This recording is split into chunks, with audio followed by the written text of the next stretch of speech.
3000.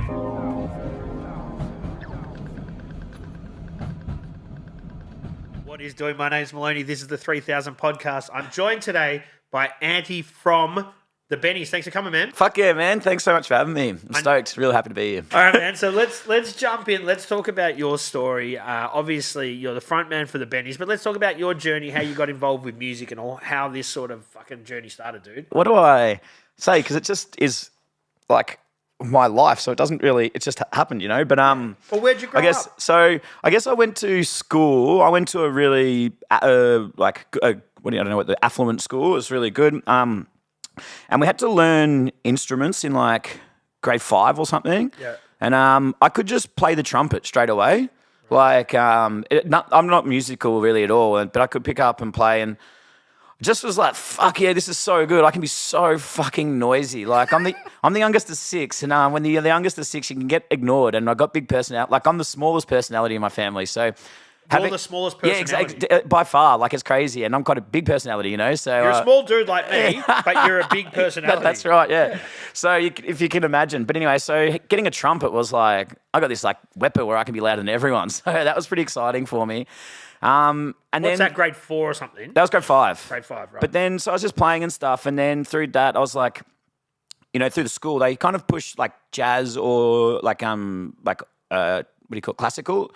Like those are the two sort of things, and you know they're cool to learn. But I wasn't really for me. And I had this really cool teacher in year 6, one of the music teachers, and I was like speaking to her, saying like I love playing trumpet, but I don't really like jazz and I don't really like classical music. Like what's going on? And she's like, what do you like? I'm like, I just like the Sex Pistols and stuff like that. Like I like angry music or whatever. And she's like, you should listen to ska. Like it's punk but with horns. So you could like learn the trumpet parts while these bands. So is this late 90s? When is this? This would I was in grade 6 in I'm going to show age. It would have been 97. Yeah, so ska's having a bit of a resurgence then as well. Yeah, it was huge. This was like that was the prime. That was like, you know, Area 7 were on the radio and stuff like that. And so through that, I kind of discovered the Living End. Yep. And I just like fucking fell in love with it so much. And like, you know, at lunchtime at school, you know, the other kids would go play downball and stuff, but I was always trying to start bands. With the teacher, this one that was cool, real supportive, would let us use the band area and stuff. So I mean, I had no idea what we were fucking doing, but we just make noise and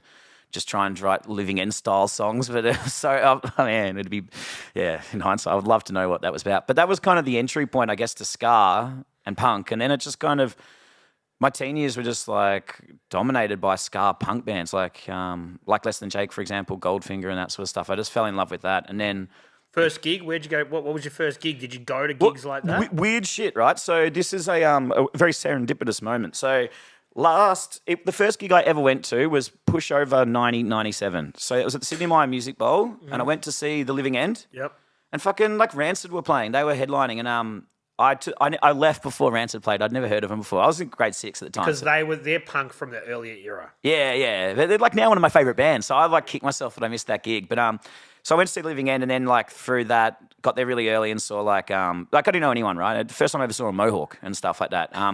So we saw like Area 7, there was Game Over, 28 Days, do you know, like, and just like, just fucking fell in love with it, right? Yeah. And for people that don't know, that's an underage festival. I don't even think it's all age. I think it was like under 18 or something. Yeah, I can't remember. Yeah. It was for young kids. Yeah. They used to be massive, those gigs, and really popular and stuff. There's one at Luna Park, I think, the year before. Yeah, they did heaps there, yeah. But anyway, you know how weird is this? So the very first when I got there in the Arvo, the first band that was on the stage was a band called the Mavises.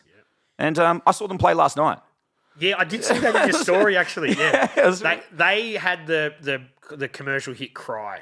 Yeah, I can't remember. Like, to be honest, it was I never really got it. Like, not shitting on them, but I just never really got into it. And it's just fucking weird though. Like, I spoke to them afterwards. I thought that they'd be pretty like, whoa, that's a cool story. Because I told them, I didn't really give a shit. They're like, yeah, go away. Like, were they a fan of the Bennies?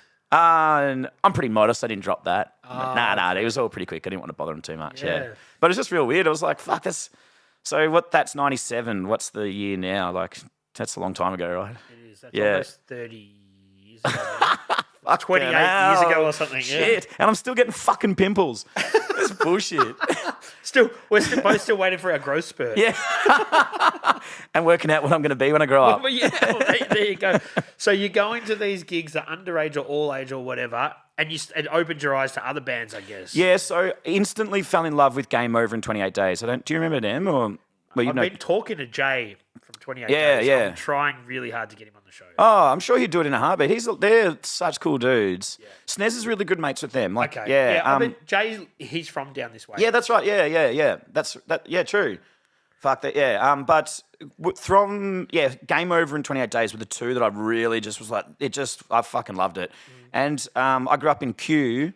And at that time, pretty much like every Friday at the Camberwell Civic Centre, they would do these freezer sort of punk gigs. Yep. So like Game Over in 28 Days would be there like every single Friday. And who else would do it? The Fauves, they were playing a lot of those. Yeah. And there's one from Adelaide. It was like 99 Reasons or something like there was them and there was that's a six cinch. That's right. Yeah, his brother gave me that. Oh, awesome. So and he did the cinch tags up there as well. Oh, sick. So if you dig back on those episodes, we shot the episode with Cinch's brother, Mick, on the anniversary of his 10-year passing. Oh, wow. Yeah. Fuck, that's cool. He gave me that print as well. So yeah. Oh, that's beautiful, man. What a cool fucking vibe. Yeah. So, yeah, I got distracted. But that's okay. Yeah. There's a lot of stuff to look at here. Yeah, it's really awesome. And I had a Dexy, so my focus is a little bit fucking... But so... would go there. Me and a couple of friends that just, they've been just punk shaped us from that. And I feel like, for the younger people out there, like this is like late 90s, early 2000s. Spotify and shit wasn't really around. So you're really determined by your genre of music that you listen to. Like that was like, now it's awesome. People listen to everything. You listen to hip hop and punk and that's amazing and good. But I feel like back in the day, you were pretty defined by your genre of music. So for sure, and that's why the crossover stuff like 28 Days and even Ska borrows from a lot of different stuff. Absolutely, yeah. That I think, without getting too ahead of ourselves, you can see that with your music. Yeah, it's not one genre. Fuck that. But back in the late 90s when I was skating, I'm guessing you were skating a bit as well. I wish. I'm so unco, man. I would love to be a skater. I just can't do it. But even with the skate scene, it was like you were into your punk music or you're sort of into your hip hop music. Yeah, exactly. There wasn't much of a crossover. Nah, we'd fight with kids at school about it. Yeah. Like you'd have like punch-ons with hip hop kids and stuff. It's so fucking funny in hindsight. You're like, what the fuck? But then you got groups like 28 Days and stuff that started blurring boundaries. You're like, oh, we can do both of these. Yeah, things. So cool. I love 28 Days. I got a real soft spot for them. Yeah. They're funny. They're funny as shit. So you're starting to open your eyes to different kinds of music, but so internet's sort of a thing, but hardly, like not even really. It was Napster and like just steal it. I'd always try and download like Less Than Jake songs. So I'd had all the albums, but I'd want like Boo, the more B-sides and stuff. And it was so funny because there's this DJ called LTJ Bucum. So, because I always type in LTJ there than Less Than Jake, so I was sort of getting into some weird dance music at the same time by proxy. Well, there you go. That influence comes through a bit as well. Yeah, absolutely. Yeah.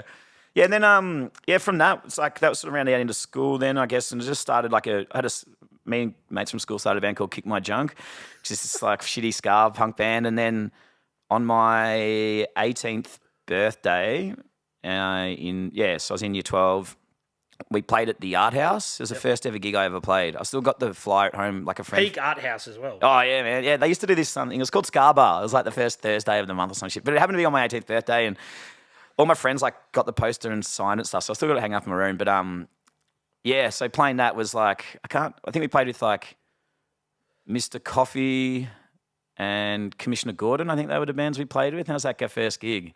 Yeah, and just fucking loved it, eh? Yeah, it's the best time ever. And you were always like, I'm going to be the front man because I don't really play many instruments. I'm just going to fucking... No. Well, I was playing trumpet in that band. So you weren't singing? Nah, like a little bit, but pretty, like, I'm really bad with like timing and musical stuff. Like, it's sort of taken me a while to kind of find some sort of voice. But at that time, it's just like I can make a noise in the trumpet, but I'm not very... So I just do that. Yeah. And then... started another band after that. That sort of fell apart. Everyone kind of just got over it. And then we started another band called The Vaginals, which is really funny. And I played trumpet in that. And that band was fucking raucous. Like, We weren't very good, but it was really fucking fun. Like, all our gigs were really good. Like, we packed out, like, the Gershon Room at the SB a couple of times. Amazing. And, like, played at the corner What a are few you, times. like 19, 20 at this stage? Yeah. Just the biggest rat bags, man. Like, every night something funny went down. Like, it was a very funny collective of people. So the songs were shit, but the vibe was fucking electric. But Please tell me the Vaginals did Yeah. a cover of I Touch Myself. no. Fuck, we always tempted. That's a hey. missed opportunity. I know. There was a lot of missed opportunities there. I was so naive at the time as well. I was like, hey, it doesn't even, like, I didn't even realize that someone might find that slightly offensive or something. Or just, we were just like, yeah. In those days, it wasn't really, you weren't that worried about pissing people off, offending anyone. That's kind of the point a little That bit. was Yeah. especially with that punk ethos. You're Yeah. like, let's piss people off, and also you're immature enough to be like, I don't care if I do piss them off. Yeah. It's so immature. That's probably the right word for it. But punk music in generally is pretty immature, and I guess ska lends a lot from that as well. Yeah, definitely. Yeah, well, I guess the punk's the more sort of bratty bleh thing, whereas the ska's probably a bit more like, Refined. yeah, and a bit more silly, like sort of nice silliness. Do you know what I mean? But yeah. So that happens. You're still in the background singing a little bit. The Vaginals was like, I would play trumpet and sing. Everyone sung that. So we had like, I'd sing a few choruses, a few verses. That's probably, a ska thing, isn't it? Like everyone kind of sings. Yeah. I love that as well. And it's like, what, you talk about those genre crosses. I feel like that's one of the best things about like hip hop is the voices flying everywhere and stuff like that. Yep. And I love when bands do it. So I like always like that having in a band doing that shit. Yeah, it's definitely like a weird direction that sort of music went in the 70s and 80s. It's like, this is the person that sings, and everyone else just does the instrument. Yeah. And like, why did it have to be like that? You know what I mean? Let everyone do whatever they want. Exactly. And then it's interesting to hear the different voices and stuff and what people have to say and stuff. Like, that's one of the reasons why I really loved Rancid at the start, because they had, Tim and Lars that would just interchange vocals so much and both unreal. So, yeah. And even Blink. Yeah, and that's the thing. It's like, this is going to be really high pitched. You sing this. Yeah, you know what I mean? exactly. Like, I'll do the other bits. Yeah, that's it. And then now, I'm not that I'm into it, but then that's obviously the early influences of like that screamo stuff, where some dudes are screaming, some dudes are singing. Yeah. That whole thing is, that's its own. That's thing. right. Yeah, true. Yeah, it's cool. So on your journey, from there, the Vaginals, amazing name. Yeah, dude, we've got to look it up. There's some funny fucking. Can you send us some like gig posters or something? Yeah. There's heaps of stuff. Yeah. We could do a whole podcast on just the stories around that. There's so much funny shit. Yeah, let's do that. Yeah, that'd be funny. Man, I want to start getting like multiple people in and doing some roundtables, so I can just kind of sit back and be like, so tell us about the Vaginals, and you just go. Yeah. BYO heroin if we get that together. I'm just joking. Yeah. So what happens with the Vaginals? You inevitably you split up after a while. Yeah. It was very tumultuous. Like, it was fun, but everyone was big. Like, that was, and we were just like sort of immature, spoiled, like white cis kids, with all the privilege in the world. So no real worldview and just, just very destructive and stuff. So it was never gonna last. Like, but eventually that everyone just sort of grew, like arguments or grew apart or whatever, and then like. I can't even remember when that was, but didn't do anything for a while after that. But like, always liked trying to be creative and stuff. I was trying to get into like doing some visual art and stuff. I didn't really get there, and some theatre, and that didn't really get there. And then in like 2009, me and this dude Steve, who was one of the guitarists in the Vaginals, and he was also in Kick My Junk as well. Actually, we're like, let's start a band, and it was coincidentally the same time as like we all just started trying MDMA, and so we'll like go to these like shitty like was it Click and those sort of like indie kind of nights and stuff and street party. Yeah, that's it. Yeah, and just take heaps of MD and we're like, fuck, how good it'd be like we did like a disco fucking punk thing. Like we even talk about it at the start. It's just going to be like a 2-piece, like a drum machine, a guitar, and me on vocals. We're just like we just want it to be like as ratty and like drug culture nightclub but punk kind of thing. Like that was the ethos. And then we sort of started out. Then we added a drummer, Bowie, and then Craig, our original bass player, he joined and stuff and. Just through like, and I bought a keyboard, like a little microcorg thing. It was just to make annoying noise. I don't know how to fucking play it, but it was like, so I put the trumpet down and just started. Everyone had to have a synth at that point. Yeah. Late 2000s, every band had a synth. Yeah, that's right. Fucking A. They're so fucking fun too. And then kind of just I think that was the start of the Bennies, and we were originally called Nymphs, Sluts and Madonnas, because that was a feminist subject I was studying at uni, and I was like, this is the wildest name for like, my parents are like, they don't understand me at all, right? And they're like, so what are you doing at uni? I'm like, I'm just doing this subject called Nymphs, Sluts and Madonnas.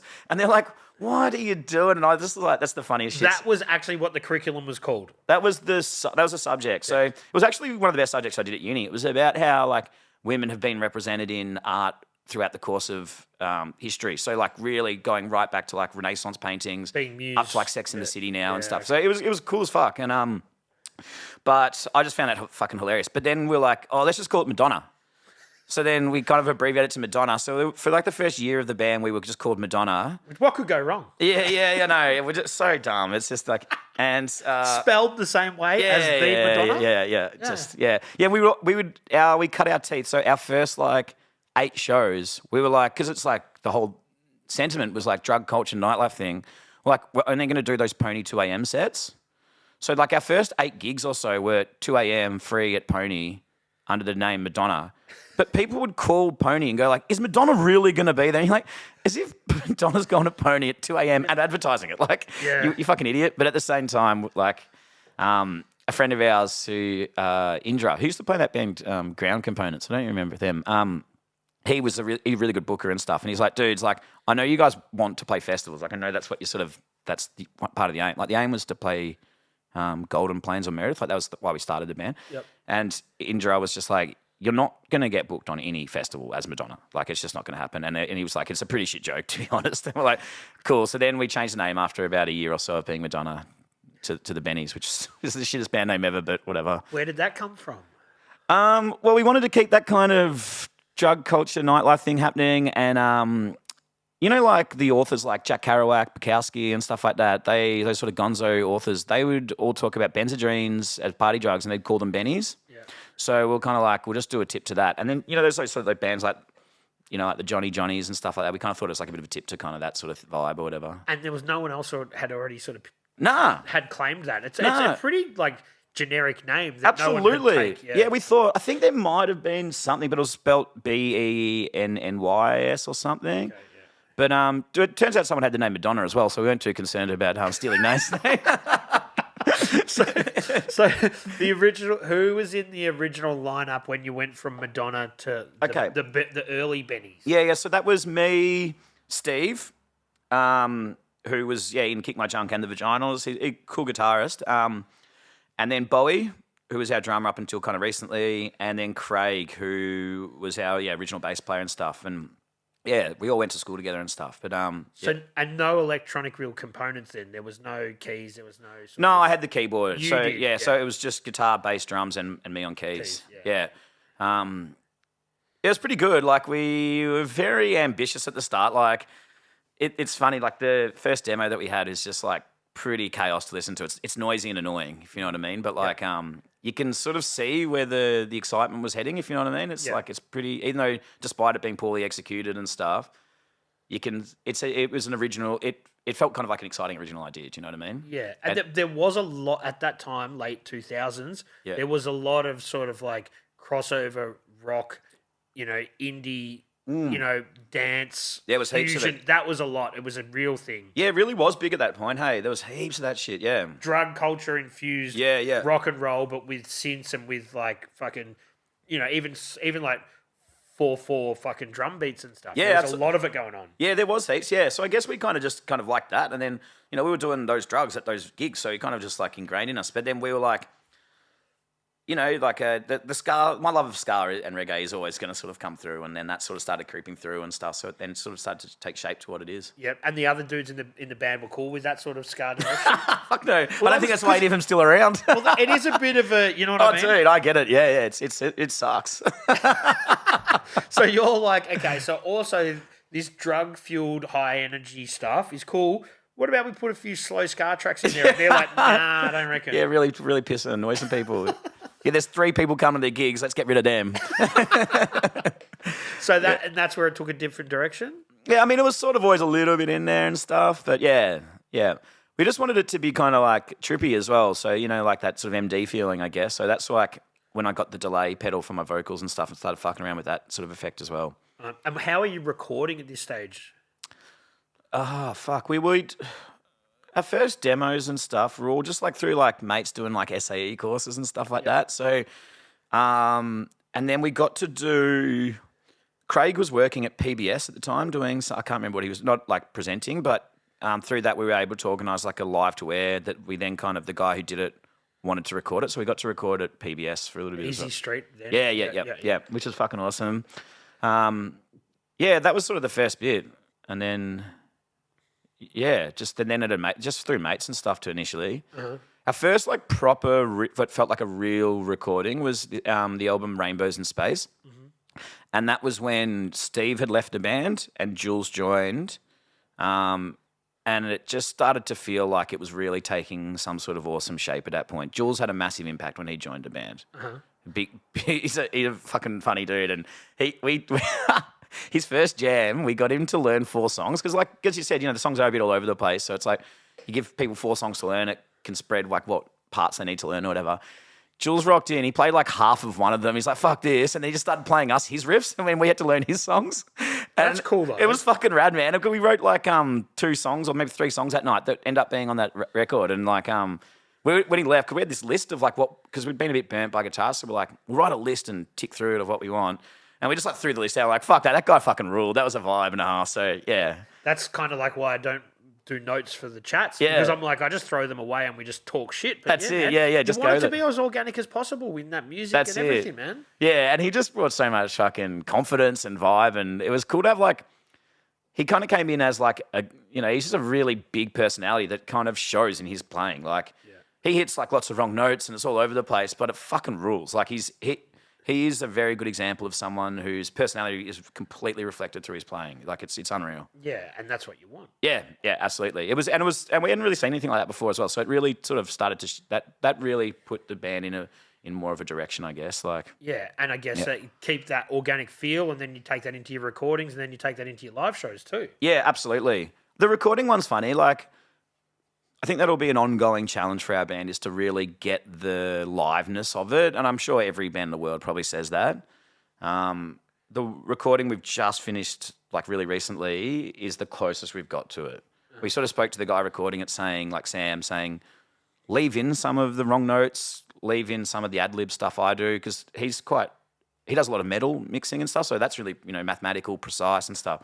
Yeah. And we're like stoners trying to play fast punk. Like it should be a bit fucked or a bit mistakes and stuff. So he kind of leaned into it on this one, and I'm really stoked about that. Yeah, sure. All right, we'll get to that, but let's stay can on. Can I grab another beer really quick? Do you want one? Yeah, for sure, man. They're delicious.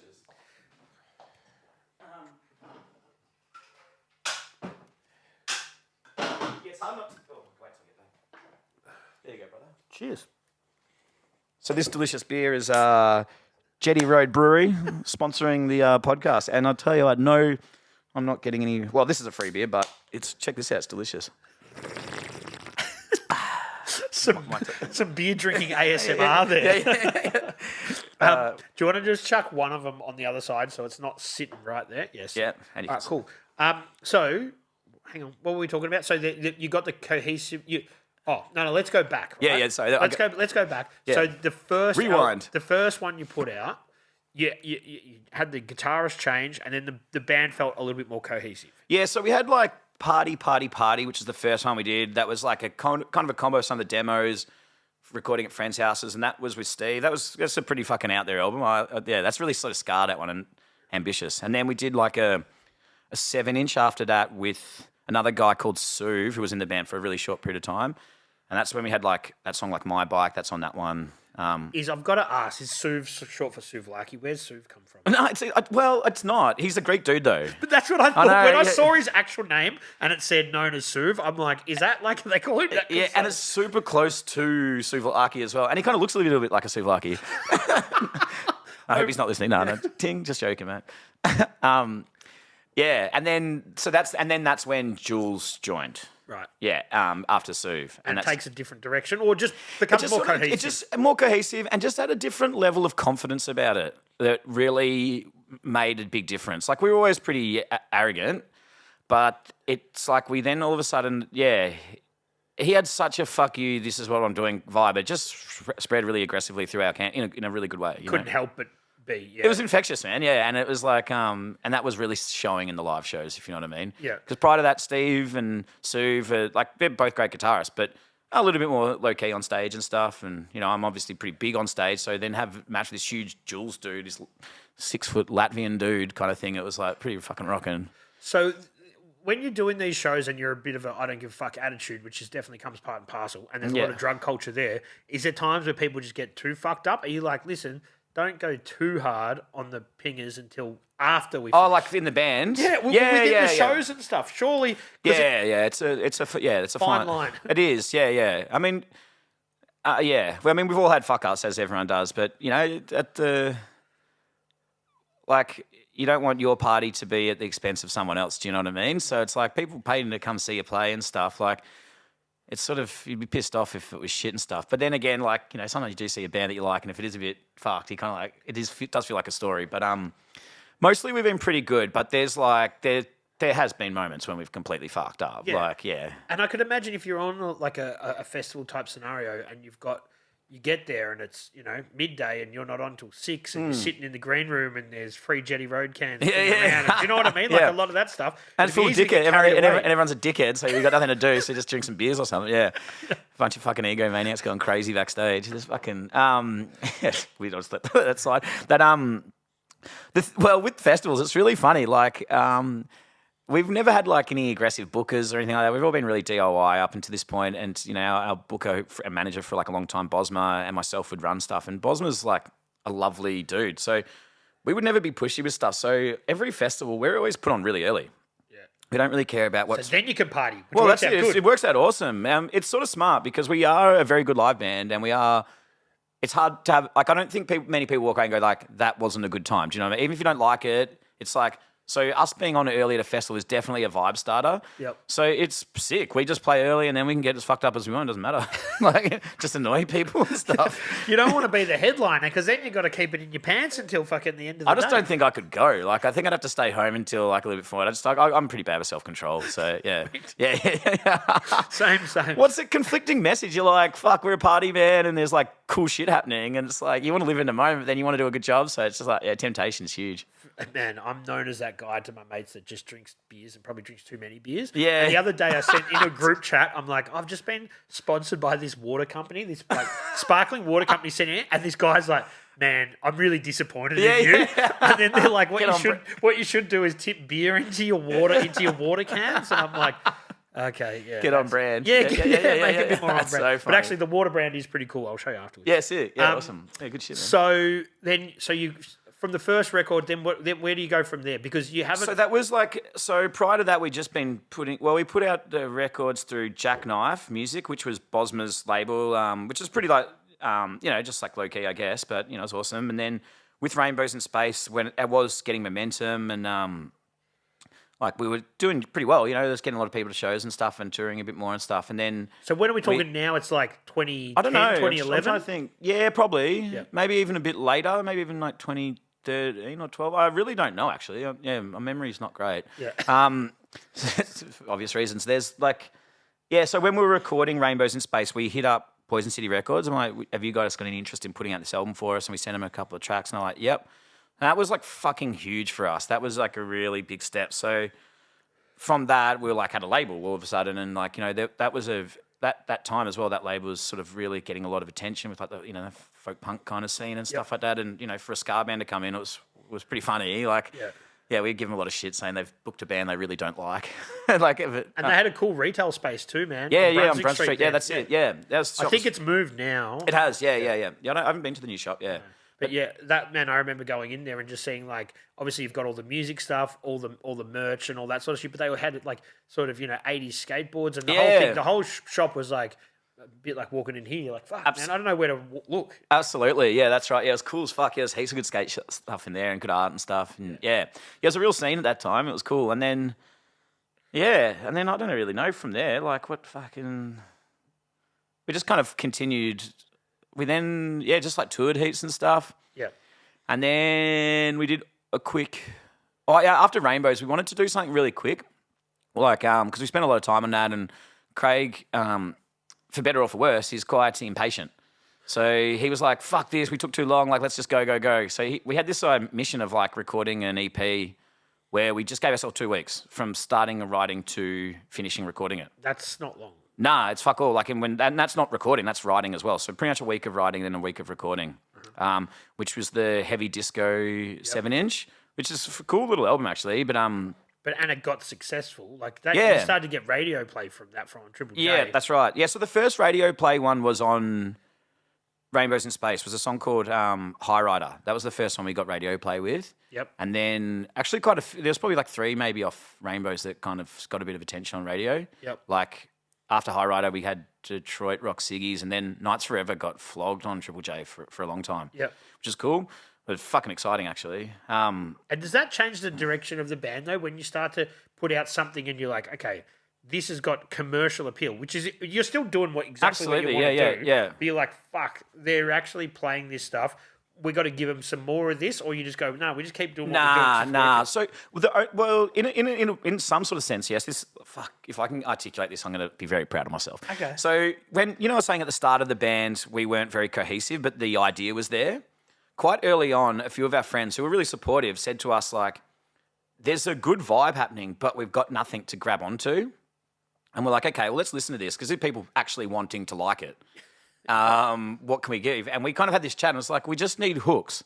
Like, if we've got a chorus that you can jump onto, then the rest of it can just be fucking chaos around it. Yeah. And essentially getting played on the radio was the same sort of message. Do you know what I mean? Just like, it was just an extension of that, like understanding that people want a bit to sing along to or a hook that's sort of easier than the rest of the chaos and stuff. And and that kind of ties all the bullshit together. So you can do any genre, all this sort of stuff. But if there's just a bit that's sort of a bit easy, and the songs that the radio got made that even more obvious to us. Do you know what I mean? But it didn't. I don't think influenced the writing in yeah. That totally makes sense. You put it out there. These are the ones that they like.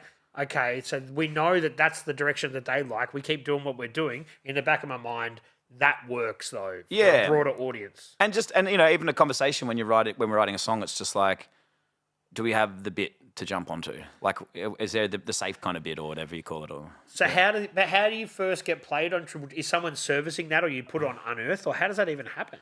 Yeah, fuck. Good question. I think like we're pretty hard to ignore at that stage. We just toured so fucking much nonstop. They're pretty in your face and stuff, and on Unearthed and all that sort of stuff. I don't even remember how we got higher. Maybe through Poison City Records, through PR, where they pitched it. Yeah, it would have been through Death Proof PR, which is was the PR company they kind of used. Yeah, someone's messaged me the other day from them, and they're going to come in and have a chat. Oh, awesome! Is it M? Yes, I think cool. so. Yeah, yeah, she's awesome. Yeah, and they've been in it for a long time and stuff. Yeah, they're really cool. Yeah. So, and that's the thing. I think it helps when you've got, even if it's not a big PR firm or it's not a big record label, they'll help and sort of give you a little bit of a push. And that's probably all you need if your product's good enough. That's right, yeah. And it's, if it comes internally from the band, it's just, it looks terrible. And like no band should write their own bio.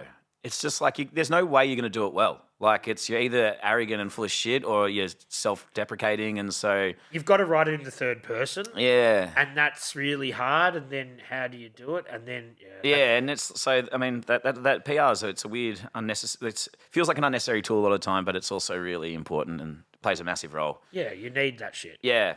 I remember when it was pretty cool. The first time High Rider got played on the radio, we were at this festival. We were playing on Stradbroke Island, up in Queensland. Yeah, I do, but I don't know the festival. It's called Island Vibes, like this reggae festival kind of thing. And we were partying so hard. Like we hadn't been played yet or anything, but there was a very exciting vibe in the band, and we just we played the worst show. We got given all this thing called trips to see. It's just pingers with acid in it and these pills. None of us had it before, so we took that and we're just freaking out. Then we had to play, and we just were playing. I think Sticky Fingers were playing at the same time on a different stage. So no one was watching us, just except for these real crusty hippies that were kept making us this mushroom tea stuff.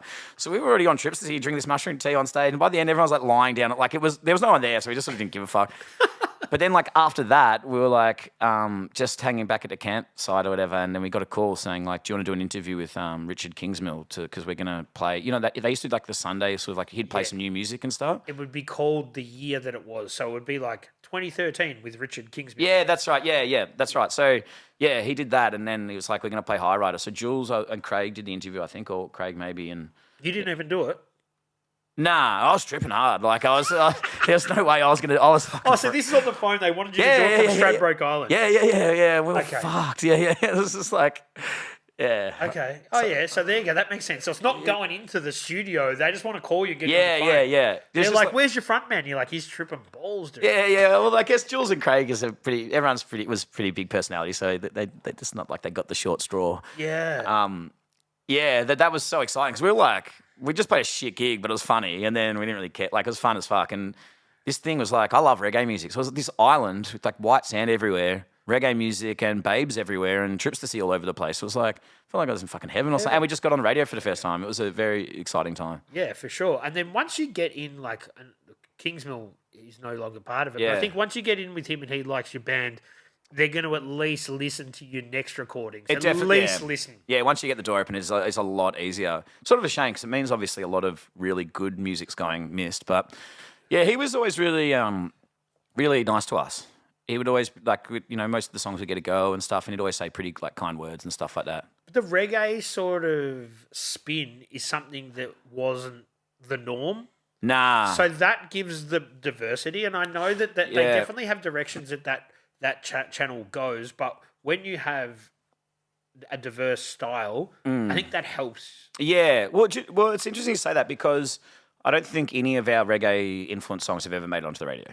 Yeah, they've been more party. Yeah, they're all the party ones. Yeah, like they'd all have like ska bits in them, but yeah, none of the straight. We have tried to pitch a couple of the reggae ones, and they've just never really landed and stuff. Yeah. They're like, we'll play it on Roots and All on whatever. Yeah, but I think we're too white for Roots and All. Like it's a bit of a no man's land, I think. But yeah. But yeah, so you start getting played on there, which changes everything, and then I guess that opens the door for more bookings as well, as far as festivals and tours and that sort of thing. The big noticeable difference with that was we were already like working. We were a very hard working band, and when like at that stage we were just non-stop touring. Capital cities we would do fine. The regional shows were always going to be filler and be a bit like so hit and miss. Some of them would be terrible and stuff. But once we got on the radio, the regional shows were awesome. Really? And that was so good because it meant that the tours started making money. Yep. And we weren't just like, having a shit time all the time. It was like being able to do like a Tuesday night in Warrnambool or something was just like, it makes such a difference to the tour and stuff. Yep. So and just got to kept building from there. Yeah. Yeah. And that would make a big difference because you can't just go capital city, capital city, capital city. Because I think where you're going to sell the most merch and probably make the most bucks are in those smaller places. Yeah, absolutely. And it's a good vibe too. Like, everyone deserves music. Yeah, for sure. Yeah.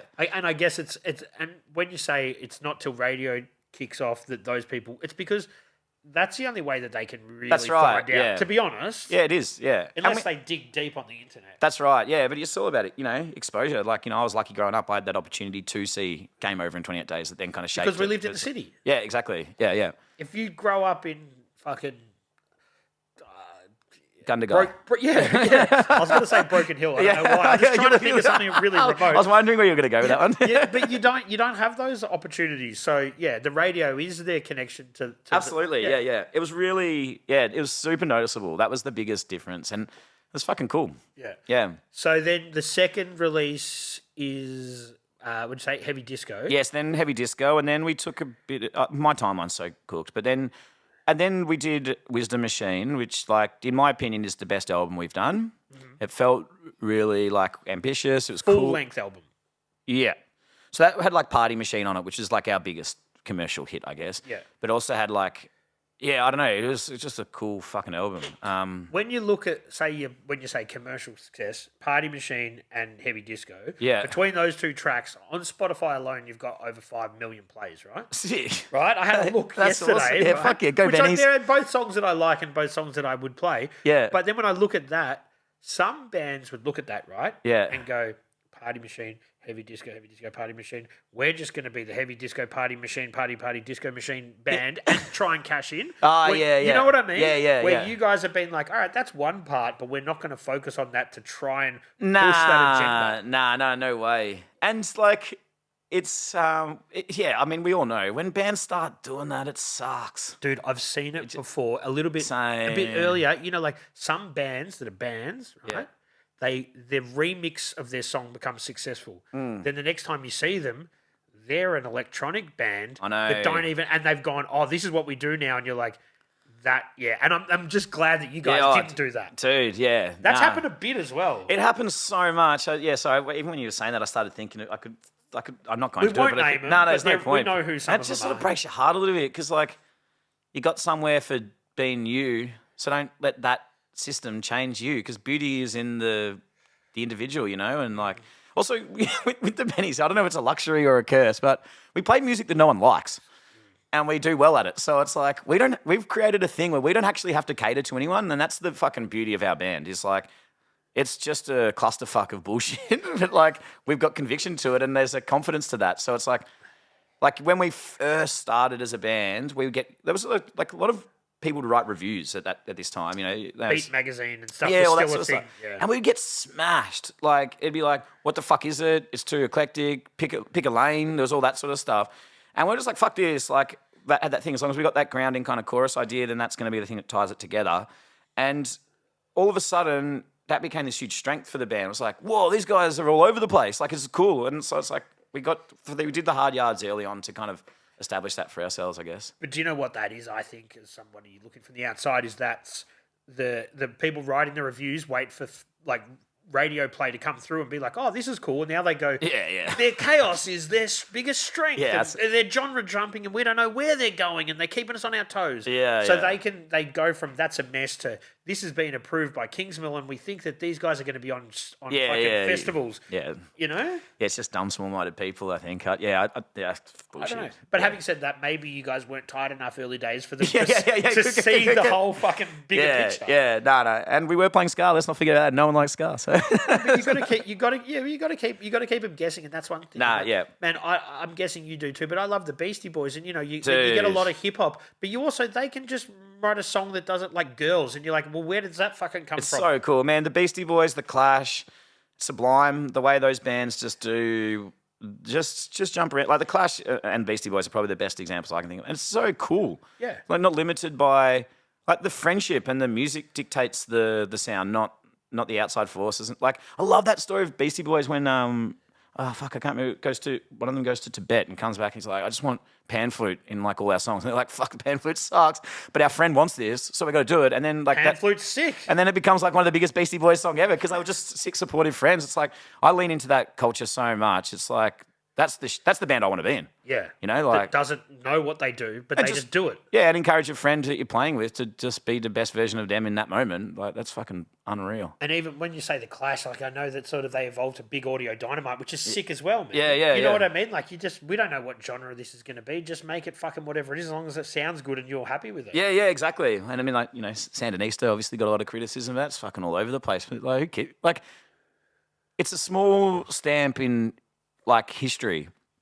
But like that's a cool stamp. Like is like it's not all it can't all be hits and success and beauty and amazing. It's like so a band taking a little bit of a leap or just trying their thing out. I feel like that's such a cool part of a story in history, if you know what I mean. Like yeah. And bands that come out, I find that smash it early, give everyone what they want.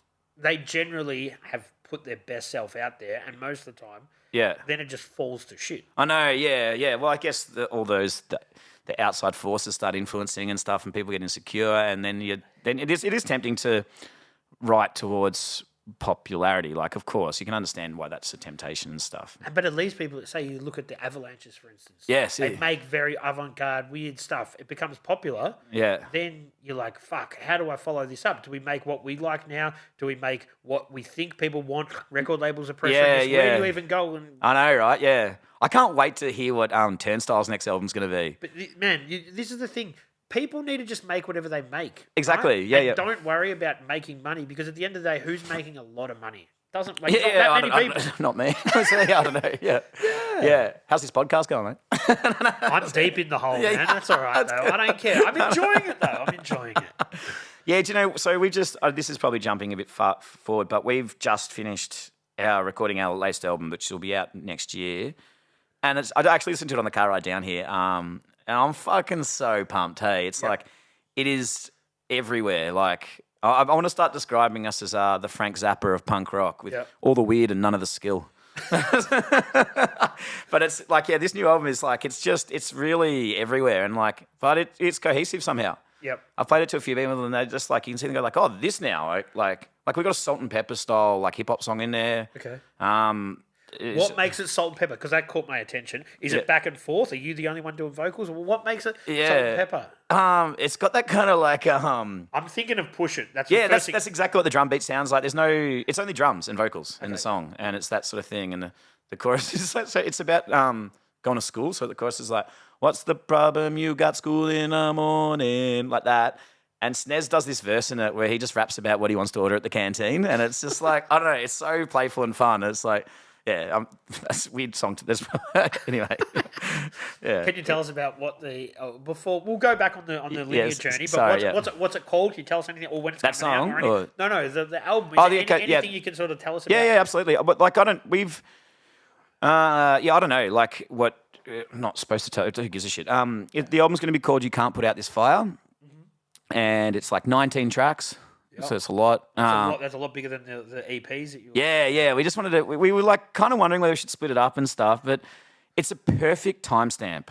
Like it perfectly sums up the band in that moment, and all of us are just like, it's just fuck it. Who cares? Like, it's this thing? Like, online at the moment, you look, it's like every band has a 10-track album.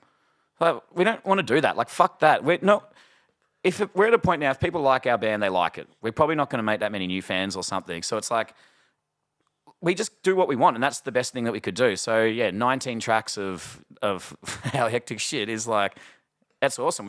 It's done, and now we can move on. Just the next thing. So yeah. If you had to genre label it, you're saying it's rock, punk, ska, dance. What are we calling it? Hip hop. Everything. We started calling ourselves a world music band. Try and get on board Adelaide. Yeah, because we're just like, world music's the worst genre ever. So we're like, well, we're kind of world music. So we've even got a new T-shirt that says "World Music Till I'm Dead" or something like that. It's just classic Bennies, man. Like like in that it's not really restricted to anything. So it's like a lot of punk rock, a lot of party, some reggae, some ska, hip hop. There's heaps of hip hop. It's good. Yeah. There's some pretty like mellow songs. There's some really like emotional songs and stuff. There's some ballads. We've just sort of gone for like, it's all over the place. But it somehow works together. It's quite an impressive listen in that regard. I know that it's a different time and we don't really say the word singles, but what is there tracks that you think, these are the ones that we're going to push, or these are the ones that are going to be well received, or anything like that? Yeah, there's a couple that are probably standouts, but we're sort of waiting for someone else to kind of give us a bit of intel, because we've all got our own connection to the songs and stuff. Yep. But I reckon the first song we're going to put out, we've recorded a cover of like a Rod Stewart song. Okay. Do you know that song Young Turks? It's like, young hearts be free tonight. Sure. Yeah. That's a song that people will know when you sing it, but when you say the name, they're going to... No one knows it. And even that song, when I have played it to people, the first verse is quite long. And people go like, what is this? What is it? And can't quite get it. The hook they know, though. And as soon as the chorus, I think, oh, fuck. And it sounds fucking awesome. Like, that's a really good song. Like, I can't wait for people to hear that. Yeah. Do you want to hear a cool story about that? I definitely want to hear a cool story. That's the whole idea of this show. Okay, sick. So that's one of my favourite songs of all time. Right. And I've always wanted to cover it in a band, but I can't really sing and stuff, so it's like not really happened. I've always talked about it, even to the point of like how it would be structured. Like I can hear it, if you know what I mean. Yeah. And then when we recorded this album, You Can't Put Out This Fire, it was up to the bit when I was to go to Melbourne to do my vocals. So I flew down from Goldie, met like Ollie and Snez in the studio with Sam, and they were like, oh, dude, just check this out. Like, this is like a little thing we did. And I thought they were about to play like Ollie's like other band, like a demo or something. I wasn't quite sure. And they put on our cover of Young Turks, which I didn't know was happening or whatever. You didn't we didn't know. So it was no vocals. There was just the instruments. And I'm like, got about halfway through. I'm like, this sounds like Bennies. And they're like, yeah, it is. I'm like, okay, so it's not Ollie's thing. And I was like kicking along. And as soon as it got to the chorus, I'm like, is this like Young Turks? And they're like, yep. I'm like, what do you mean? And they're like, we recorded it secretly and didn't tell you because we knew that like this thing. So they're like filming and stuff. So I just like burst into tears. I'm like, this is crazy. I called my mum. I'm like, Mum, we're fucking doing it. We're recording Rod Stewart. So like, yeah, they recorded it secretly. But they knew you loved that song? Yeah, because I always talked about it, like wanting to do it. You probably played it in the tour van and stuff. All the time, yeah. I really do love it. And you know, like, yeah, so it was this cool as fuck moment. It was a bit scary because I'm like, I can't sing Rod Stewart. But anyway, it's turned out it's a fucking awesome cover. Like it's so much guitar in it. Yeah. Even though he's got a husky voice, he still can really sing though. Oh yeah, Like it's My nan loves Rod Stewart. Yeah. She went so to does his everyone's last. mum. Yeah. She went to his last gig and she caught a soccer ball that he kicked out into the crowd, and she has it at her house, a soccer ball with Rod Stewart's signature on it. And when people come over, she's like, "Rod Stewart gave me this." I'm like, "He didn't give it to you, Nan. He kicked it out at Rod Labour, and you happened to catch it somehow." He gave it to her. He gave it to her. Yeah. Oh man, I love Rod Stewart. It's a very it's got a very safe kind of nostalgic thing for me. We used to get played a lot at my house growing up, so I just like associated that, like songs like Sailing and just love it. He's got heaps of tunes, but even the last couple of years, he did a song with A$AP Rocky. He's keeping his ear to the ground, and like whether or not how that came about, but it's still cool. Yeah. And the guy's like, I think he's like 80, man. It's crazy. I love the story. There's some story of like the first time he was touring with AC/DC in Australia. I don't know. And he's like Rod Stewart dresses like pretty camp and stuff, and I don't know when this would have been. I guess the 80s or something. So a dude dressing like kind of camp like that is pretty not going to be that well received in like Australian sort of regional culture, if you know what I mean. Like it's a bit like, whoa. So there's a story of him and I think Bon Scott. I could be fucking this, by the way, but they're chatting in a pub and these dudes are like looking at Rod Stewart like giving him like, fuck, we're going to fuck you up kind of thing. And he just goes to Bon. He's like, hey, just give us one sec. Turns around and goes and decks them all, like floors them all. And he comes back and goes, I just don't really appreciate people like judging me on how I dress or something like that. And you're like, amazing. This is a guy that these big dudes are probably gone like, oh, he's a faggot or whatever or some shit like that. Yeah. And it's like, firstly, this guy probably gets more tail than like anyone ever. And also like, he beat the shit out of him. Like he just like, it's so like, it's such a good fuck you to that kind of bigot kind of behavior, you know? Like it's awesome. Yeah, definitely. And he still to this day is like a heartthrob to a whole generation. Yeah, he's like, so fucked. People love him, man. Yeah. I wish I could show you, but I've got a maybe we could show later. We've got the promo shot for that single already. So it's like there's this photo of Rod Stewart on the beach with like a scarf and boots on, like on the beach and like Speedo. So I've replicated that photo. It's like me on the beach with a scarf. It's pretty funny. When you put like a cover out on an album, do you have to ask permission? We've never done it before. So we sample heaps of stuff and we've just gone. So the thing with this Rod Stewart one, actually, it's not going to be on the album. Okay.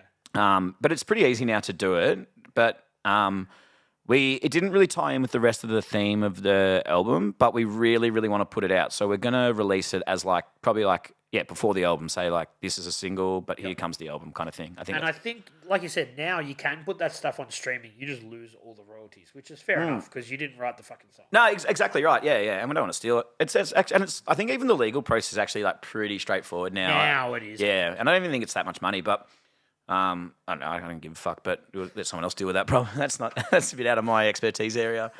But yeah, that's why we were like, oh, I wonder if anything bad happens with this single as well. That's like, it's good to not have it on the album because then it won't affect if something. But I don't think, But so like this is going back in time. In the late 90s and stuff, groups would put covers on an album, right? So say they had one strong single, then the label would say put a cover on there because people know it. Then they're gonna buy the album. Yeah, you've got two right, songs. You'll lose the royalties, but you'll sell the album. Yeah, okay, yeah. Different time now. Yeah, that's right. Yeah, fuck.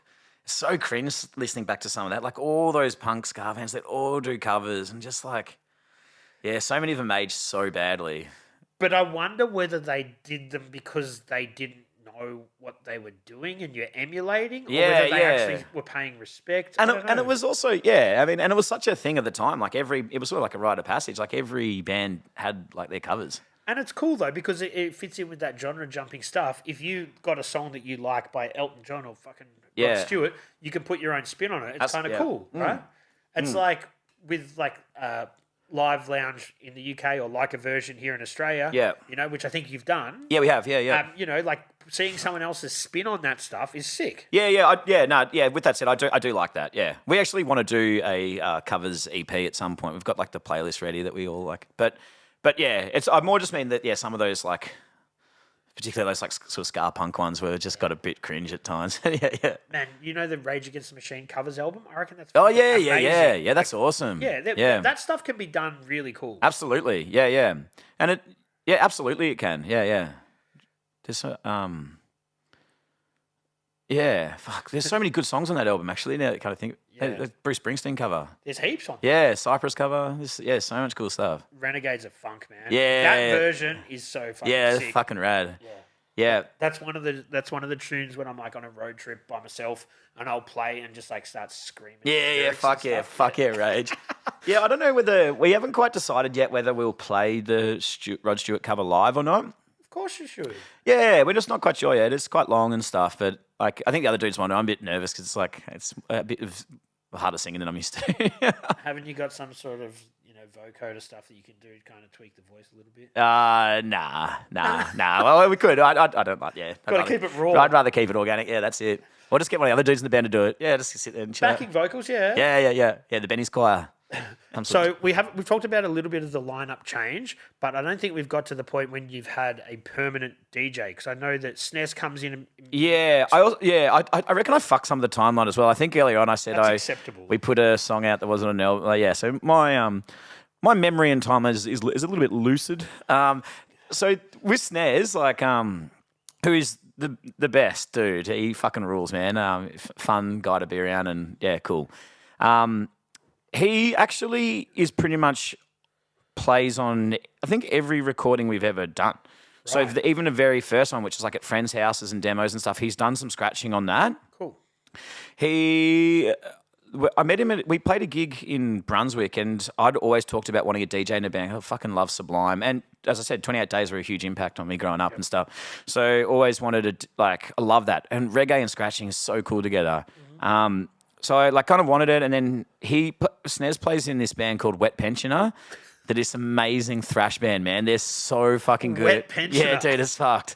And their logo is like a fucking Nanganator, and they dress in his favorite band's Gwar, so they're like. He dresses as this, their concept is they're three dudes that have travelled in time but got lost and confused in time. So the bass player is Dr. Caveman. So he's like a doctor from the what do we call it? Prehistoric times, yeah. So, and then Snez is this character called Jaundice Cop. So Snez is already a pretty big dude, but he puts a pillow on his thing. He's got this mask and stuff like that.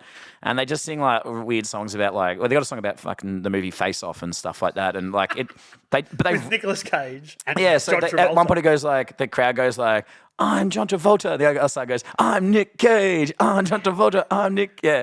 But they're very funny, but they rip. It's good. Snez is a really good thrash player. Do you remember a band called Menendez?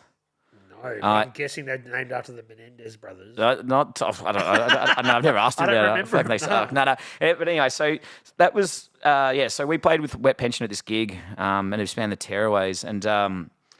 One of the guys from the Tearaways was like, Anty, I know you've talked about this DJ thing. So I didn't know anyone who did that. And he's like, my mate Snez, who just played in this sick band, he just saw Wet Pensioner. He's like, he DJs. I'm like, what? Who's this cunt? And then, so I was like, would you, we chatted. I was like, would you be interested? And he just saw us and he liked our set. He was like, this is cool. So from that, we kind of snuck him in here or there.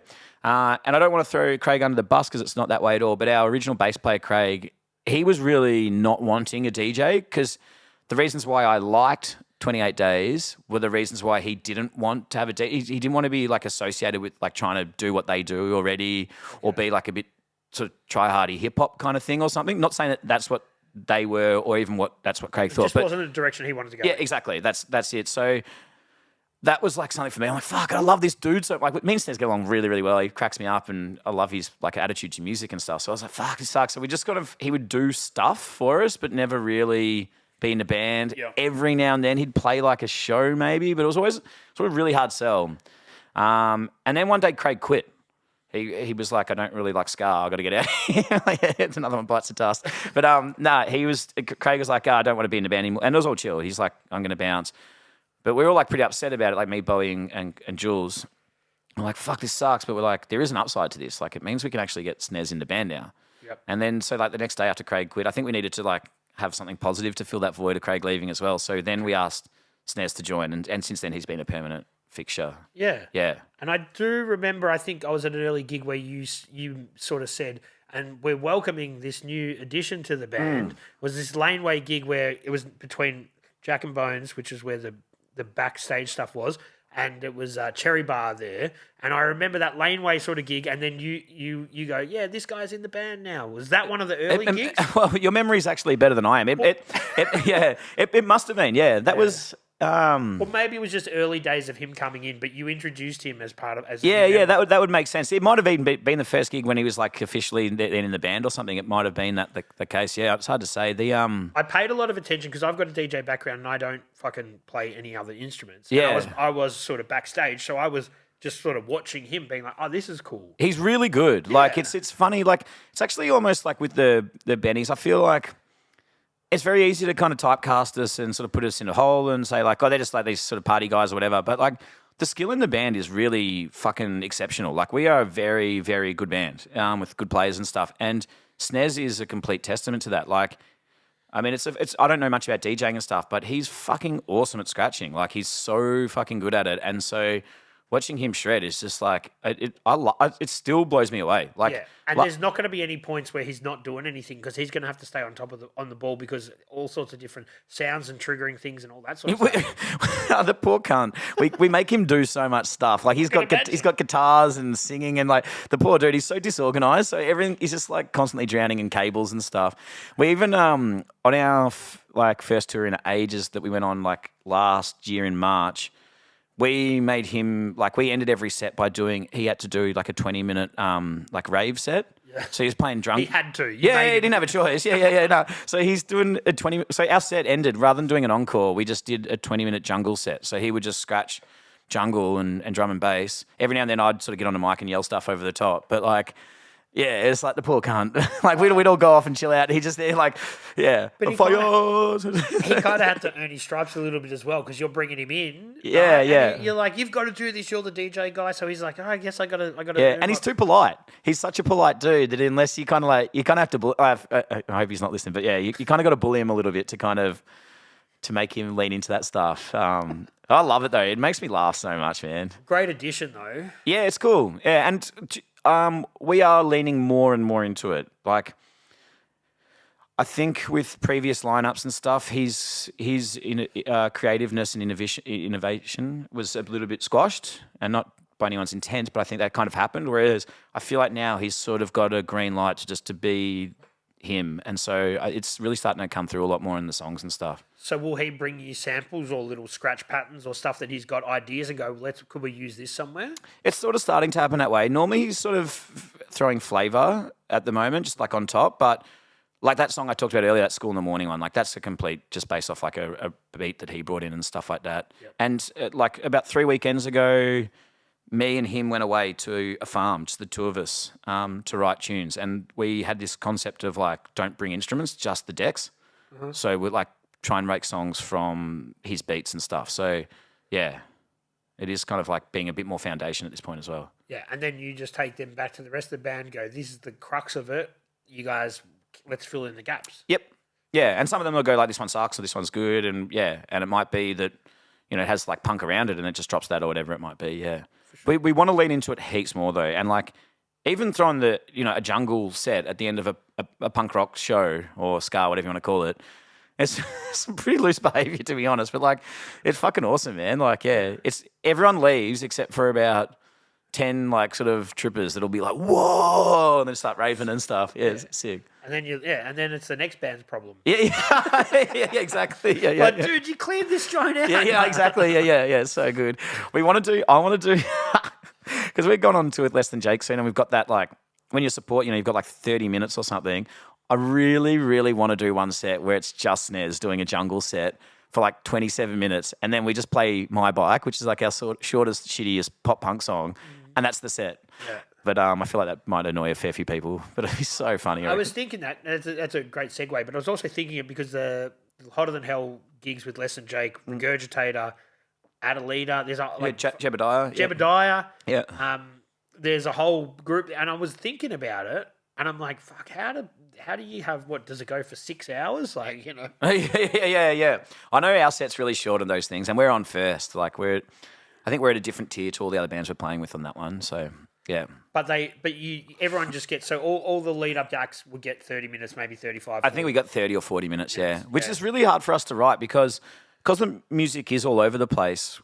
it's hard one to know what to do because like a lot of bands when they play a set they'll go like, oh, if as long as we do something from each release that makes sense. But Well, how do you take them on a journey? yeah, and like and flex the fact that we like dub music in a 30-minute set. Dub is long and boring.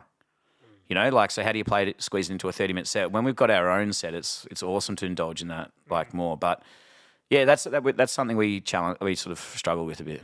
Is it a bit of a pinch yourself moment when you get to be on a tour with Les and Jake though? Because you said that's sort of the shit. Yeah, absolutely. Yeah, it's huge. Like they were like my favorite band as a teenager for a long, long time. I sort of stopped listening to them at one point, and then we did a tour with them around Australia, and like seeing them live again and getting to know them, I like fell in love with them again and stuff. And we've toured Europe with them before, around Australia before. Good dudes. Yeah, really, really nice. They're just they're fun. They're good. And what about the Gurge? Yeah, we had a sound guy for a while. This dude who's done heaps of sound for us, who's their like permanent sound guy and stuff, and also their manager. I've sort of had a lot to do with, but the actual dudes in the band I've never met. Wow. Yeah, But you will soon. hopefully. Yeah, Regurgitator rock. I reckon this. Do you know what's weird about them? They have some really sus, cheeky lyrics, but because it's so presented so like well, it's sort of you don't notice, but like some of the stuff's really out there. I'm going to dive in. Man, do you know what's funny? I went to their 20-year anniversary like 10 years ago. Now Yeah. I'm like, fuck, we're all getting old. Oh, dude. It was at Hi-Fi, I think. Yeah. It wasn't even called Hi-Fi. Oh, it was called Hi-Fi now. Max Watts, yeah, that's right. Yeah. Yeah. But talk about genre jumping and sort of not really bitching. Those guys were everywhere. Oh, awesome. Yeah. Yeah, they really have fun with it. Their synth is awesome. They use that so well. Even their manager, who I was saying I've met a bit, he's really creative in his own field. They do that bubble thing and stuff. They really kind of push the arty kind of side of it. Yeah. But then they're just a fucking awesome band as well. I reckon they're fun. For sure. Yeah. Let's talk about the Bennies again. Yeah. Right. So we talked about the Triple J stuff for a bit, but you got to do like a version, I think, once. Yep. What was that like? Because you get to cover another. So you do an original, but you get to cover a song as well. Yeah. So it was fucking awesome. Like that was really nerve wracking. It was like such a cool bucket list thing to do, and really, I couldn't believe that we got that opportunity. It came about at a really busy time. It might have even been when we were doing that 2-week writing thing that I told you about, that heavy. It might have been around then, and we were just about to go on Soundwave and stuff. So it was like all pretty like next level shit for us. And then, but they asked us to do it, and they weren't giving because they get big bands. They probably like give them a bit more like credit or whatever. With us, it was like, you've got it this week. Do you want to do it? And it'd be just like someone else dropped like out. Basically, It was like 4 days before, and we're like, fuck, we're pretty like we need to practice. We didn't even know. And so that happened a few times, and then we sent them some songs that we wanted to do, and they didn't want us to do those songs because they. Is that how the process goes? Yeah. They have to approve the cover, or they have to approve your original, or both? No, not the original, I don't think, but the cover. They have to approve it. Yeah, they give you a list that you can choose from and stuff. No way. Yeah, no, it seems pretty organic and stuff. Hey, so they literally say these are songs you can do. Yeah, I had no idea. I think the thing is like I'm sure it depends on the status of your band as well. Do you know what I mean? So for someone that's like the Bennies, is small or whatever, they would say do one that's like, so it's songs that are getting played currently on the radio. So I think so people that don't know the band might kind of jump in on it or whatever. So we suggested a bunch of songs, and they were like, nah, we really wanted to do Common People by Pulp. Yeah. But they didn't want us to do that. Then there was one other one we wanted to do, and they said no. So it kind of was a bit of back and forth, and they said no like a few times. And then we were like, oh, okay, this is probably actually just something that's not going to be right for us. We might be more damaging than good for us, if you know what I mean. And then they asked us again, and this timing was weird, and we just want to do a fucking Tism song, like Tism rocks or whatever. And it was just so lucky because at that very moment, like pretty much as we sent the email saying we want to do a Tism song, it was this like thing kicked off online that Australia should get Tism to represent. So to represent Australia in the Eurovision. So Tism. How good would that be? Yeah, oh dude, the best. But just this 1 week, Tism got all this like, oh, not this 1 week, but at that moment, it just sort of came back up again, and we just sent the email, so like, off you go, you can do Tism. So we're like, fuck, this worked out really well and stuff. So how did you narrow down which Tism song you were going to do though? I think we always knew what we wanted to do. You Never Been Old Man River. Yeah, it had like nice keys in it and stuff, and different voices, so it kind of made sense. They've got some amazing tracks. Yeah, it's so funny. Like so far ahead of their time too. It's just so out there. It's so good. So we did that cover, and like we're like, it's just so weird. We were like stoked on it and stuff, and it's not the best like version, but fuck it, it was fun. But I kind of like always was hoping that maybe someone from TISM heard about it or something, and then just nothing. And about a year and a bit later, like quite a while later, Tony Martin, like Tony Martin, Mick Malloy, he tweeted at us that it's so weird. He was doing this thing where he was walking around. It's so bizarre, walking around every street of Melbourne and like recording it. And he walked past our bass player's house, who had a trailer out the front, which is our trailer, and we'd all tagged Blind Melon on it. Do you know that band Blind Melon? Yeah, I do. Dude died of heroin overdose. Yeah. What's it called? They're jumping in the puddles. No rain. Yeah. That's it. Yeah, that's a fucking tune. But yeah, one of the dudes in the band was obsessed. So we had this, and so Tony Martin photographed it and was like, "It's good to see the '90s is still alive." Like Blind Melon, like as if anyone's tagged this. It was a weird thing anyway.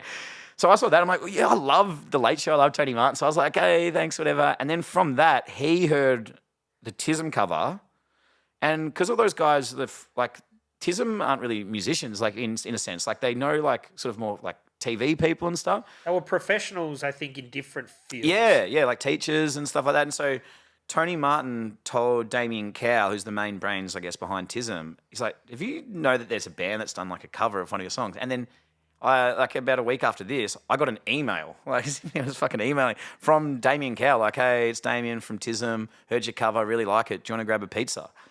And I'm like, yeah. So me and Craig went and had pizza with Damien Cowell from TISM, and just like heard all these cool stories. And then, he was like, "Oh, well, I got you here. Do you reckon you could just record just like singing?" So I'm like basically on like a little dictaphone, we recorded singing like a chorus for his like solo project he was working on. Amazing. And then from that, he was like, "I'm playing a show at the corner on Saturday. Come down and sing it." So we just went down, but it was like the weirdest band room ever because it was just full of like TV people, like Tony Martin and like Sean McAuliffe wasn't there, but it was that's I can't remember. I know who you mean. Yeah, it wasn't music people and stuff, and it was so good. We got some explicit creative dudes, but I know who you mean. Yeah. That sort of working dog dudes that kind of went from ABC to the commercial stuff. That's exactly right. So there's the corner band room full of those people, and it's like, and we're just like blasting spliffs, and it was fucking awesome. Like but such a weird turn of events, and then like we got to play with TISM like earlier this year. Down here. We're in Frankston. I've heard, I don't want to blow up the spot, but a few people have said there's a couple of the members that live down this way. Ah, true. Yeah. Which probably makes sense. I wouldn't be surprised. Yeah. Because it's a place to be. Yeah. It's beautiful, beautiful Frankston. So Come get stabbed. So like a version, what original did you do? Heavy disco. Right, which was popping off at that time. Yeah, and our sentiment, we did it as if we imagined TISM would cover it. So none of us played guitar. You covered your own song. Yeah, as is with the mind of what we imagined TISM. Did you explain that to the audience? I think so. Yeah, from memory, I'll have to check the YouTube thing. People would be like, "That doesn't sound live." We had no guitars. It was just all of us on little synths and stuff. It sounded so shitty, but like pretty funny because a lot quiet. And then like Craig had to do like a big like "fuck yeah." It just sounded like doop, doop, doop, doop. It was pretty funny. Yeah, we'd gag to get on national radio and do that. Like, probably should have done a better job, but I guess you've got to take, like you said, you've got to take those opportunities because that song's popping off. It's probably getting requested a bit. Yeah. So that's why they keep going. Can you do it? Can you do it? Yeah, exactly. If you don't do it then, and your next song doesn't hit, they're probably not going to keep asking. Nah, that's right. Yeah, and that's exactly right. And it's a really. So much good stuff came from doing that. It was a really amazing opportunity and stuff. I want to do it again. I'd love to do it again, but it's different now. They pretty much do like full band thing now in that room, hey, and stuff. It's like anything that gets legs. Yeah, people level up and they're like, "Oh, have you got a full orchestra? Have you got fucking like exactly? Yeah, have you got Paul Kelly to come and sing backup for you now?" No, like, there's so much like who do you know in there? Yeah, but that's cool. Yeah, absolutely. But it also leaves it raises the bar really high because now sometimes someone's like, "Oh, did you hear that that last like a version?" And you listen to it and you're like, "Oh, but they didn't do anything that different." You're like, because people have That's right. You've got to that's exactly right. And I guess that's what makes it interesting. We were shitting ourselves. They give you a few takes at it. I don't know if I'm revealing stuff I shouldn't be, but I've heard that it's not even done on Fridays and they just pretend. The whole thing. Yeah, we're blowing it up. If you listen to our interview, it's really funny. Craig found that really funny, so he kept on talking about how it was Friday morning and dropping specific times. It was like I think it was like a Wednesday Arvo or something. He's like, "It's good to be here at Friday morning at 9:10 and stuff like that." You could just tell it was a gag that he couldn't get his head around. But they gave us 3 takes. They're like, "Just do 3 and pick your best one." But I know that like they told us some stories about other bands that were there like all day and stuff like that. For sure. Yeah, it's crazy because it looks so organic in the way it's done. But That's all part of it, and that's the magic of music or television or whatever you call that. That's it. I mean, you could. Yeah, I don't feel like even being cynical saying it's just get it right, but the fact that they can pull it off and make it look organic is pretty impressive. Yeah, and it is, the whole thing is pretty cool, and like they did the hottest 100 of fucking Like a Virgin. Yeah, that was which cool. Is cool Yeah, as well. yeah. But you guys also made your way into the hottest 100. I think 88. Yeah, dude, how cool! That was like so bad. I sound like a fucking dropkick here, but I slept through the whole thing. So I had a massive bender the few days beforehand, like really big. Like hadn't been to sleep for a few days and stuff, and then it got to that day, and like the night before, I just passed out, and so I slept for like 20 hours or something like that, and I woke up and my phone was just going crazy. Because you weren't anticipating it? Nah, I just wasn't aware what's going on. Like, and nah, like we were doing like some posts and stuff saying like, please vote for us, but I don't know, it's a pretty big scale sort of stuff. I didn't expect, yeah. I think you need about 100,000 votes to get into the 100. Fuck, that's huge. So when you think about, when was this, 2014 or something? Yeah, not sure. Yeah, I don't know. Well, sometime like that, but maybe it was a little bit less. Yeah. But that's still a lot. You still need a lot of people to Yeah, vote for you. that's fucking nuts. That's awesome. So when you think about it like that, man, it's a big deal. Yeah, just to break it. Dude, the whole thing was unreal. They Nando's send you out a gift voucher for getting the hottest 100, so we got some free Nando's. That was pretty sick. Here's some peri sauce to celebrate with. Yeah. That's how much that. Yeah. Here's a $200 voucher. You can get a chip dip. Fucking Nando's. I love Nando's. But yeah, so I just like slept through it and woke up and I was like, whoa, what have I missed out on? I was like, this is so cool. And do you know what's sick about it, right? So I don't think we had many film clips at that point, maybe one or something, but we did have a clip for Party Machine, but it was just live footage that we got together from like a few sold out shows at the corner and stuff. We sent that to Rage and they're like, no, we don't play clips that are live things. We only do like, which is like whatever. But because of getting on the hottest 100, they then had to play that clip because it was part of a thing. So we're like, sucked in. Yeah, we snuck our way into Rage. It was like such a cool. I remember watching it. Like we all watched it live and had some champagne together and stuff. It's pretty cool. Man, I've spoken to a lot of different people from a lot of different genres, and they all. Who's watching Rage at fucking 6 a.m? Not that many people. Yeah, no. But it's like a little moment to them that they're awesome. Like, man, we're on Rage. Yeah, you know? it's so sick. Like, yeah, I remember exactly where we were when it came on and stuff, and it was a fucking G up. Like we're just screaming and yelling, and like it's cool. Yeah. Yeah. And is that song something that's near and dear to you now because of that sort of shit? Or you always like that song? Nah, I feel like it's not one of your personal favourites. But Party Machine. I like it. I think it's a pretty funny song. It's just, I mean, it gets the energy up. Yeah, it's pretty dumb, I guess. But like, the breakdown in that song where it gets like that real like, boof, boof, like that makes me laugh every time. Like I can't believe we did that. Like that's makes me laugh. The way that the track ends is sick as well, man. Yeah. Just like bang. Yeah, it's cool. And when we play that live, we get to we fuck around with that heaps. Like when we play that live, we put a bit of dark. Was it? Angel of Death by Slayer in there. Yeah. We play some Slayer in the middle of it and stuff like that. And sometimes we put Sabotage in there as well by Beastie Boys and stuff. So it's a really fun one. And people love it. It's really fun to play. Yeah. And that's the thing, man. Like you can do your slower stuff, but then you do that stuff, it fucking brings the energy up, and then you can you can take it wherever you want after that. Yeah, it's fun. And it's all it's fucking fun. Yeah. Man. It's just hard when you do like pot songs like weed songs in a while and everyone starts smoking pot, then you got to do a fast one. It's like, I can do stone for this now. Yeah, well, that's the difference. If you're going to be moving around different genres, you got to sort of figure out the journey to take. And we go up here, we go down. You can't go to a reggae song, weed smoking song, to then Party Machine to something else and bring them down, and then it's hard one to navigate. Yeah, for sure. Yeah, man, we're going to have to get close to wrapping it up, which is sad. Yeah, because we're having a good time. Absolutely. Yeah. And do you want to tell us what you're doing? You're doing that tour. You've got another tour coming up. Do you want to tell us what's happening for the band and for yourself coming up in 2024? Which isn't much left, man. Yeah, moving forward. Yeah, for sure. So this week we go on tour, first one in ages with Less Than Jake, and then there's those Hotter Than Hell festival shows in there. We're doing. Oh, so you're doing Less Than Jake, just solo support, and the Hotter Than Hell is different. Yeah, well, but Less Than Jake are doing that, so it's sort of like it's all tied. I'm confused. It's really confusing, and it is weird. But so we go. This is probably the easiest way to say it. So Auckland, Melbourne, Adelaide, Perth, Wollongong, Newcastle, Sydney, Townsville, Cairns, Brisbane, and Adelaide Townsville, Cairns, and Brisbane are hotter than hell shows. Which you're not on. No, we are on. So why aren't you on the one that's in Melbourne today? I don't know. I really don't know. Because we're playing on Friday in Melbourne with Less Than Jake. Okay. So maybe they couldn't get, because we were like a package deal, like Less Than Jake and us for the festy. Okay. So maybe they couldn't get over early or something. I don't know. Like, Everyone's confused. it is confused. It's really confused. And like, I got pumped when the lineup came out because they were like Unwritten Laws on it. I'm like, fuck yeah, we're not playing any day that Unwritten Law are, and it's a festival. Oh, because it's Yeah, there must be interchanging bands and stuff. So yeah. Are you playing with Regurgitator and Yeah, Regurgitator and Jebediah are on all of them. right? So yeah. Unwritten Law not. Nah. Yeah. It's, We need a flow chart to work this out, man. Fucking hell. dude, I don't know, and I'm just choosing not to think about it. Yeah, It's fair confusing. enough. I just have fun in the moment. I'm guessing people in New Zealand dig the Bennies.